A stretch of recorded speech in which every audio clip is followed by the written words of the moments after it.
What if 15 men, working entirely by hand, with no electricity, no internet, and no machines, quietly out-earned most small businesses in America?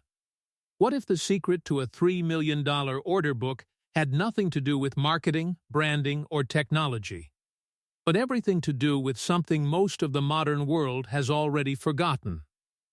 These craftsmen do not advertise. They do not have a website. They do not even have a phone on the workshop floor. And yet buyers are lining up, waiting months, sometimes longer, just to own something these 15 men made with their bare hands.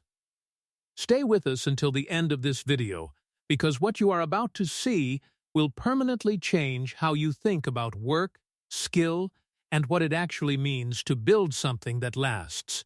By the end of this video, you will understand exactly how 15 Amish craftsmen organized, priced, and completed $3 million in furniture orders without a single piece of modern technology. It starts before sunrise. Long before the rest of the world reaches for its phone, these men are already standing at their workbenches. Tools are laid out in the same order they were laid out the day before, and the day before that. There is no Monday morning sluggishness here. No scrolling, no meetings about meetings, no warming up to the idea of working. The day simply begins, quietly and completely. Because in this community, showing up with your whole self is not optional. It is who you are. The 15 craftsmen inside this workshop range from 19 years old to 64. Several of them are related. Fathers work beside sons. Brothers share the same bench their grandfather once stood at. The youngest man in this shop learned to hold a hand plane before he learned to write in cursive. The oldest has been reading wood grain the way most people read faces. Instantly, accurately, without thinking. Together, their combined experience in woodworking exceeds 300 years. That is not a figure of speech. That is a calculation, and it matters enormously when you are trying to understand how $3 million in custom orders gets completed without a single project management application or digital deadline reminder. The workshop itself is a masterpiece of functional design. Not because it was designed by anyone with a credential, but because it was shaped entirely around the demands of the work. Wide windows pull in natural light because natural light reveals flaws that artificial lighting hides. Every tool has a place because time spent searching for a tool is time stolen from the work. The floor is clean because a cluttered floor produces a cluttered mind. None of this is written in any handbook. It is simply understood, absorbed through years of working alongside men who understood it before you. Raw lumber does not enter this workshop and go straight into production. That would be the first mistake, and in this shop, first mistakes lead to last impressions. Every board is hand-selected at the lumber yard by the craftsmen themselves. They are not placing phone orders and accepting whatever arrives on a pallet. They walk the yard. They lift boards. They read the grain with their fingertips, checking for the subtle waviness that signals future warping. They tap wood and listen. They assess moisture by weight before any instrument confirms their instinct. Only the boards that meet their standard make the trip back to the shop. Once there, the lumber rests, sometimes for several weeks, adjusting to the humidity and temperature of the workspace before a single cut is made. Patience here is not a personality trait, it is a professional requirement. Order planning inside this workshop happens on a physical board mounted near the entrance. Handwritten cards represent each active order. Client name, wood species, dimensions, joinery style, completion date. The master craftsman reviews this board every morning and assigns the day's work verbally. His team listens, because listening carefully is considered a basic responsibility in this space, not a skill to be celebrated. Blueprints are sketched by hand. Measurements are recorded in pencil. When a custom order requires something unusual, the craftsman building it draws it himself, works out the geometry himself, and solves the problem himself. The absence of software does not create chaos. Clear responsibility eliminates it. Joinery is where this workshop separates itself from every factory on the planet. A factory assembles furniture. These men construct it. The difference is permanent. Dovetail joints are cut entirely by hand, interlocking trapezoidal shapes that resist pulling apart in any direction.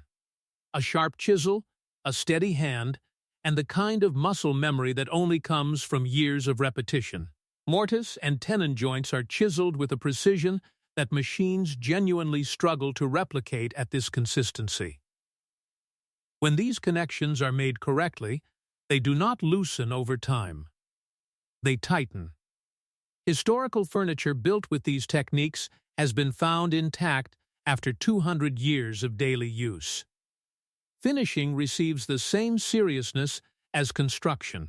Hand sanding moves through progressively finer grits until the surface reflects light with complete evenness.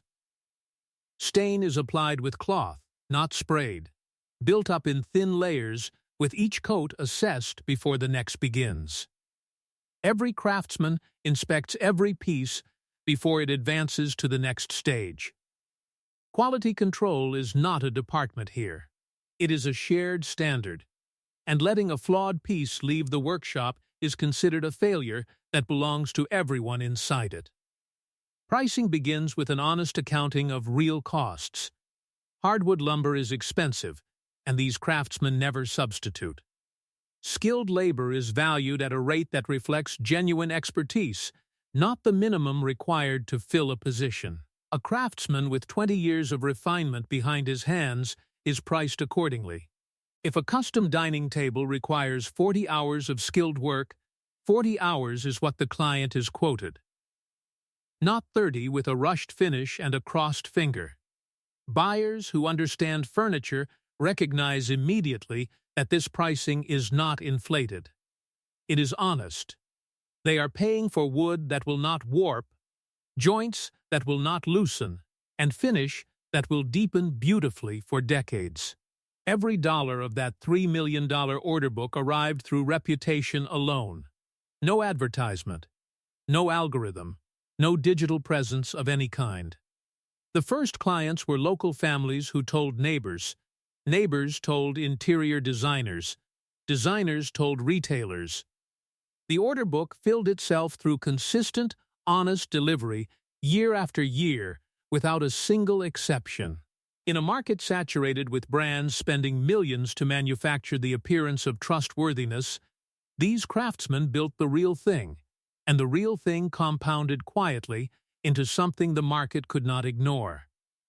The lesson this workshop teaches is not that technology is wrong, or that tradition is automatically superior. The lesson is that certain things do not scale without cost, and one of those things is quality. These craftsmen never tried to make more than their hands and their standards could honestly produce. That restraint is what made the operation sustainable across generations. They are not burning out. They are not compromising. They are still here, still building, still delivering exactly what they promised. The modern world is building faster, cheaper, and with more automation than any generation before it. Meanwhile, the waiting list for handmade Amish furniture gets longer every single year. That is not a coincidence. That is the market telling us something we should be paying very close attention to. These 15 men never disrupted anything. They simply never stopped doing things right, and that, in the end, is the most powerful business strategy ever practiced.